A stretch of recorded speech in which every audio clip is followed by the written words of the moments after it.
All right, let's talk about Macbeth. We're going to break down the complete moral collapse of one of the most fascinating characters ever written. How did he go from the celebrated hero to a blood-soaked tyrant? We're going to trace that journey step by painful step. So, let's get right to the heart of it. This is the big question, right? How does a hero become a tyrant? I mean, really, how does a good person, a celebrated hero, just completely fall apart and turn into a monster? That's the puzzle we're piecing together today. And you've got to understand, he absolutely starts out as a hero. This quote, "Brave Macbeth," that's not just some throwaway line. The play goes out of its way to show us he's this noble, ridiculously courageous warrior. He's the guy everyone looks up to. This is ground zero for his character, the absolute peak, right before the massive fall. So, let's really lock in on that idea, a hero's name, because it's so important to remember this. This isn't a story about some guy who was born evil. Nope. It's about a celebrated man who makes one catastrophic choice after another. I mean, the first act practically screams it at you. Macbeth is the kingdom's MVP. He's fiercely loyal to his king, Duncan, and his name is basically shorthand for honor. And Shakespeare does this on purpose, right? To make his downfall that much more of a gut punch. Okay, so how do you get from that guy to, well, a tyrant?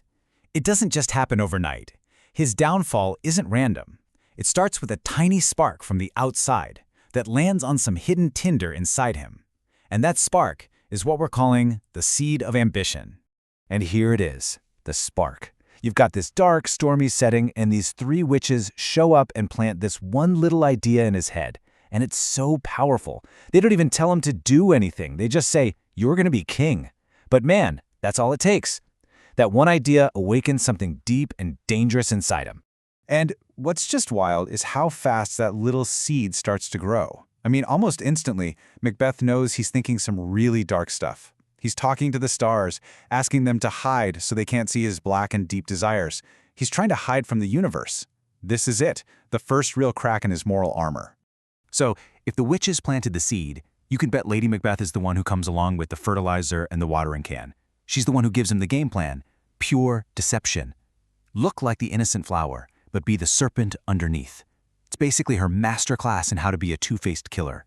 And if he has any second thoughts, this is how she seals the deal. He hesitates, and she just goes for the throat. She doesn't just say, "Come on, you can do it." No, she attacks his whole identity. She questions if he's even a man. In a world where your courage is everything, that's the nuclear option. It's just brutal, brutally effective, emotional blackmail. So all that pressure, it builds and builds until we hit the point of no return, the murder of King Duncan. But doing the deed isn't the end of it. Oh no, it's the beginning of a whole new psychological nightmare, what Shakespeare calls a dagger of the mind.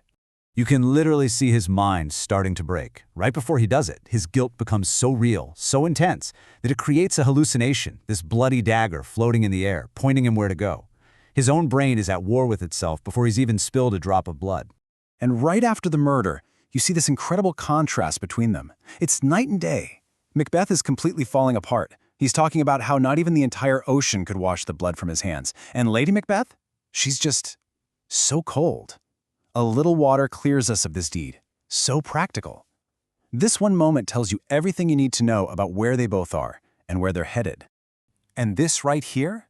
This is the real cost of getting that crown. By killing the king, Macbeth believes he's killed something inside himself, his own peace. He's murdered sleep. Think about that. He'll never have a moment of true rest again.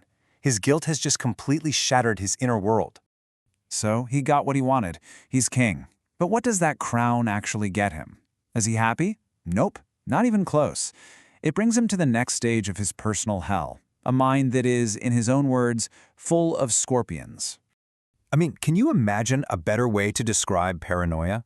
Oh, full of scorpions is my mind. It's not just that he's worried. His own thoughts have become these poisonous creatures, constantly stinging him with fear and suspicion. This isn't a king ruling a country. It's a man being eaten alive from the inside. And this is where things get really interesting with Lady Macbeth. Remember her, the one pulling all the strings? Well, the power dynamic totally flips. The woman he called his partner of greatness is now completely on the sidelines. He starts planning murders, like killing his best friend Banquo, all by himself. And this line, it is just so chilling. He calls her Dearest Chuck, this kind of condescending pet name, while telling her to just stay ignorant of the horrible thing he's about to do.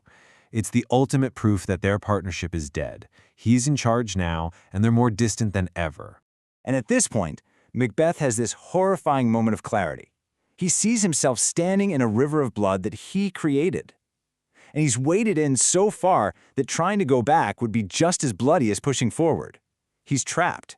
The only way out is through, which means more violence, more tyranny. Which brings us to the end of the line, the final stage of this whole tragic journey. After all the killing, all the paranoia, what's even left of the man? Pretty much nothing. Just a hollowed-out shell, an empty man. This is what he calls life's walking shadow.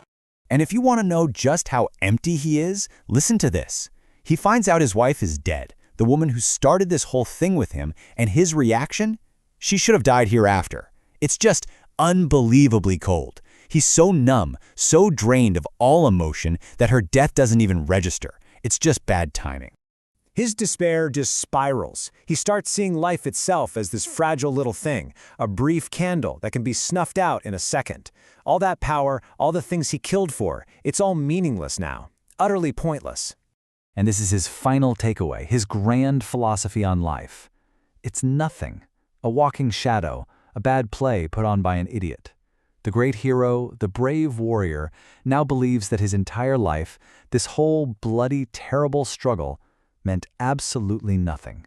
So there you have it. It's almost like a roadmap of his ruin, broken down into 5 clear stages. He starts brave, that gives way to ambition, that leads to crushing guilt, which spirals into deep paranoia, and it all ends with him being this emotionally numb shell.